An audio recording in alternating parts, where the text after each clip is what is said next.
Sir తమ్ముడు, sir ఒక application నీకు సైన్ చేసి పంపించానమ్మా.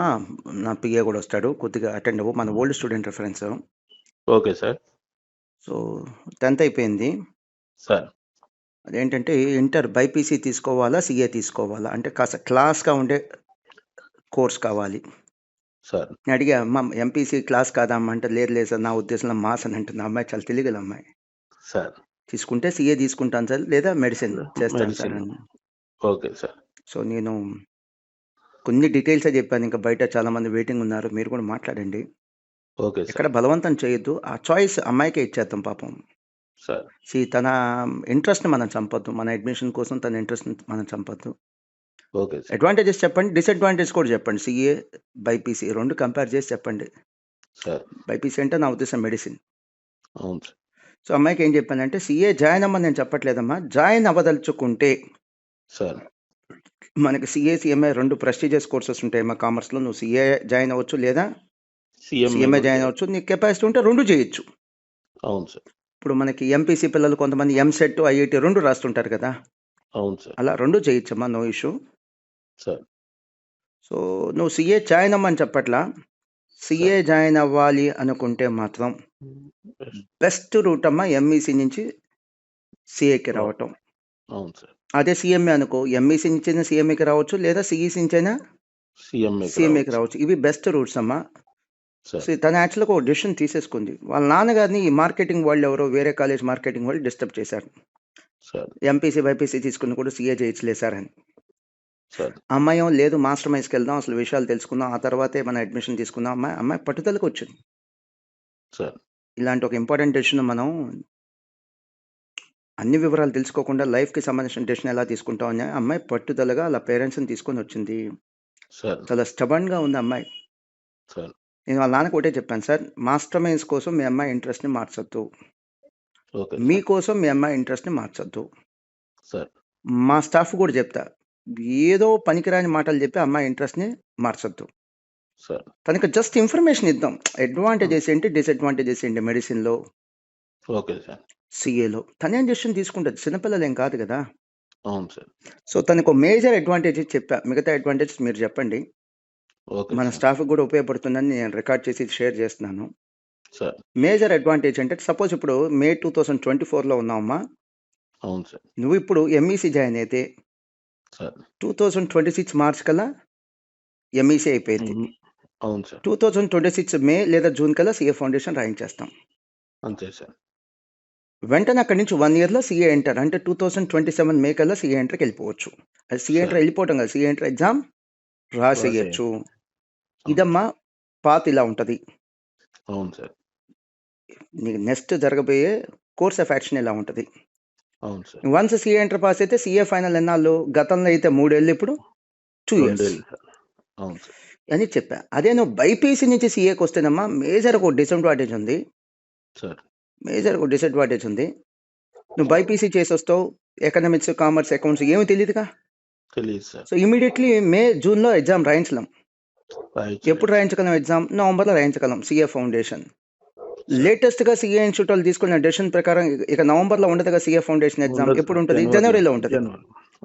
సో నువ్వు మే లేదా జూన్ 2026లో సిఏ ఫౌండేషన్ ఎగ్జామ్ రాయాల్సిన పిల్ల జనవరి 2027లో రాయాల్సి వచ్చింది. పోలా అక్కడ 1 year. అది కాకుండా నువ్వు ఎంఈసీ నుంచి వస్తే మే లేదా జూన్ 2026లో సిఏ ఫౌండేషన్ రాస్తావు, మే 2027లో సిఏ ఎంటర్ రాసేస్తావు, అంతే కదమ్మా. అంతే సార్. వేరస్ నువ్వు బైపీసీ నుంచి వస్తే సిఏ ఫౌండేషన్ జనవరి 2027లో రాస్తావు, సిఏ ఎంటర్ గతంలో నవంబర్ ఎగ్జామ్ ఉండేది, ఇప్పుడు నవంబర్ తీసేసి అది కూడా ఏం చేశారు, జనవరి పెట్టారు. సో జనవరి 2028లో రాయాల్సి వచ్చింది. సో అక్కడ కూడా టైం పోయినట్టుగా. ఇంకో మేజర్ డిసడ్వాంటేజ్ ఏం చెప్పానంటే, అమ్మ బైపీసీలో ఈ 2 ఏళ్ళకి తను ఒక మంచి కాలేజ్ సెలెక్ట్ చేసుకుంది ఇంటర్మీడియట్కి అలాంగ్ విత్ బైపీసీ. నేనే సెటరిక్గా చెప్పట్లా, హానెస్ట్గా అని చెప్తున్నా, చాలా మంచి కాలేజ్. తిరుమల కాలేజ్ అని ఏదో పేరు చెప్పింది. తర్వాత మాట్లాడినా మీకు ఏదో దగ్గుగా ఉంది కదా, కంఫర్టబుల్ అయితే మాట్లాడతాను. కంఫర్టబుల్. ఓకే నాన్న, ఓకే. తిరుమల కాలేజ్ ఉంటుంది, మంచి కాలేజ్ నేను విన్నది. అవును సార్. అక్కడ ఆల్మోస్ట్ 2 ఇయర్స్‌కి వాళ్ళు 4 లాక్స్ ఎంతో ఫీజ్ అవుతుంది with NEET coaching. Sir. So, అంత మంచి కాలేజ్‌లో అంత డబ్బు కట్టి ఎందుకమ్మా ఆ డబ్బంతా వేస్ట్ చేయటం? బైపీసీ జాయిన్ అయ్యి మళ్ళీ సీఏకెందుకు? అవును సార్. ఇప్పుడే ఒక డెసిషన్ తీసుకో. ఎంబీబీఎస్ అంటే ఓన్లీ బైపీసీ జాయిన్ అవ్వు, నీట్ రాయి, ఎళ్ళిపో. లేదు సీఏ అంటే ఓన్లీ ఎంఈసీనే జాయిన్ అవ్వమ్మా.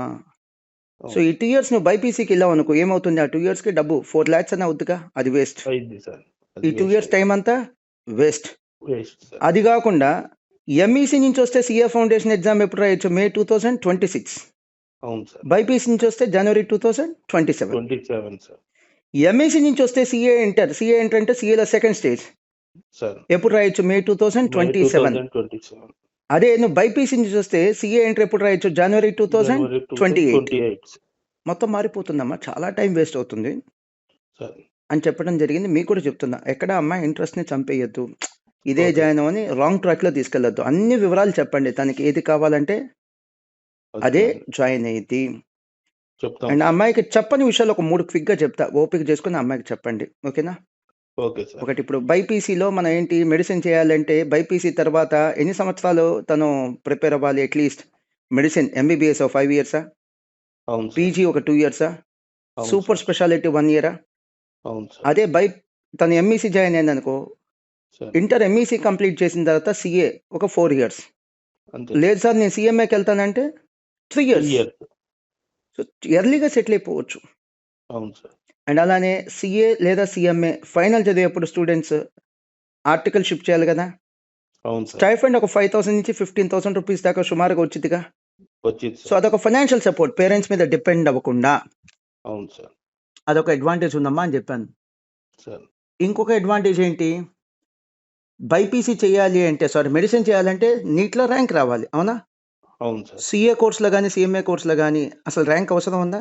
లేదు సార్. జస్ట్ పాస్ అయితే చాలు. చాలు. అసలు పోటీ లేని కోర్స్ ఇది.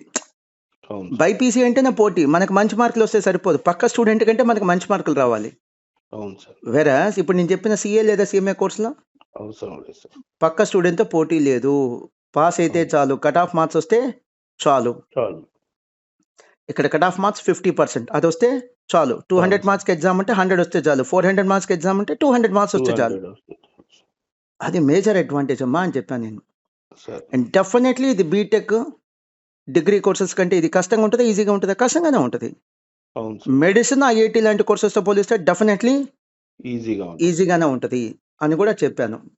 సార్. ఇవన్నీ కూడా కాస్త ఓపిక్గా కొద్దిగా టైం తీసుకోండి, ఎందుకనంటే అమ్మాయికి చెప్తాను. చాలా ఇంట్రెస్ట్గా ఉంది. ఇప్పుడు మనం వెళ్ళి అడ్మిషన్ అడగటం వేరు, తనే మన అవును. ఆఫీస్కి వచ్చి ఆల్మోస్ట్ షీ గాట్ 578 ఎంతో వచ్చింది సార్. 10th క్లాస్ ఎస్ఎస్సి బోర్డులో. ఓకే. అంత మెరిట్ అమ్మాయి మన దగ్గరకు వచ్చి ఈ కోర్స్ మీద ఎంత ఇంట్రెస్ట్ చూపిస్తున్నందుకు ఆ అమ్మాయికి కొంత టైం ఇవ్వాలి మనం. Okay sir. వివరంగా ఎక్స్ప్లెయిన్ చేయండి. సార్. నీట్లో ర్యాంక్ వస్తేనే కదా మనకు ఎంబీబీఎస్లో సీట్ వచ్చేది. అవును సార్. నీట్లో వచ్చే ర్యాంక్ని బట్టి దేశంలో ఎక్కడ ఎక్కడైనా సీట్ సీట్ వస్తే రావాలి. ఎంబీబీఎస్లో దేశంలో ఎక్కడ సీట్ వస్తే అక్కడ జాయిన్ అవ్వాలి, అవునా? అవును సార్. అదే సీఏ లేదా సీఎంఏ దేశంలో వాళ్ళకి ఏ విద్యా సంస్థలో నచ్చితే, ఏ ఇన్స్టిట్యూషన్లో నచ్చితే అక్కడ జాయిన్ అవ్వచ్చు. అడ్మిషన్ తీసుకోవచ్చు. అవును సార్. అదొక మేజర్ అడ్వాంటేజ్ కాదు? Advantage sir. ఇవి మేజర్గా మీరు కవర్ చేసి చెప్పండి, మన స్టాఫ్ చెప్తాను. కూడా చెప్తాను. సార్. ఇప్పుడు ఎంతమంది స్టూడెంట్స్ వచ్చారనేది ఇంపార్టెంట్ కాదు, క్వాలిటీ స్టూడెంట్స్ కూడా ఇంపార్టెంట్. అవును ఇలాంటి sir. Students really quality students. వాళ్ళు ఏం చేస్తారంటే మన చదువుకున్న సంస్థకి చదువుకున్న కోర్స్కి రెండింటికి మంచి పేరు తెస్తారు.